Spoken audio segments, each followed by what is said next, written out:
Welcome to my channel. आज हम बहुत ईजी सा कंसेप्ट देखेंगे पोस्ट स्ट्रक्चरलिज्म के बारे में। पोस्ट स्ट्रक्चरलिज्म क्या होता है?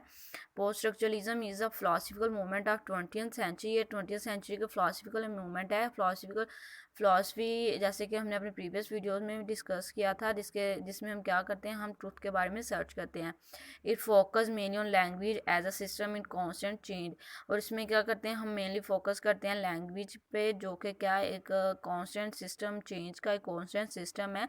यानी कि हम क्या करते हैं, अगर पोस्ट स्ट्रक्चरलिज्म यानी कि ट्रूथ के बारे में जानना चाहते हैं तो हमें क्या करना होगा, लैंग्वेज के बारे में डिस्कस करना होगा। यानी कि मेनली हमारा फोकस किस चीज़ पे होना चाहिए, होगा लैंग्वेज पे। क्योंकि हम किसी भी कल्चर में चले जाएं, किसी भी रीजन में चले जाएं, तो हमें क्या होगा, अगर हम किसी दूसरे कल्चर की या दूसरी कंट्री के लोगों की लैंग्वेज को ऑब्जर्व करेंगे, उनको ध्यान देंगे, तो क्या होगा कि हम अच्छे तरीके से अंडरस्टैंड कर सकेंगे कि ट्रूथ क्या है, किस तरह हमारी लाइफ जो है ना वो चल रही है और किस तरह हम इसको प्रेजेंट करिए।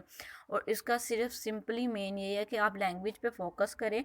लैंग्वेज क्योंकि एक कांस्टेंट सिस्टम चेंज है, कि वो चेंज होती रहती है एक सिस्टम से दूसरे सिस्टम। तो इस तरह से आप क्या करेंगे, अपनी जो लैंग्वेज को अंडरस्टैंड कर लेंगे और लैंग्वेज डिस्कस के ज़रिए ही आप लोगों का ट्रुथ के बारे में जान सकेंगे। तो ये हमने पोस्ट स्ट्रक्चरलिज्म को डिस्कस कर लिया। Hope so people like it, understand it, and don't forget to like, subscribe and share to my channel.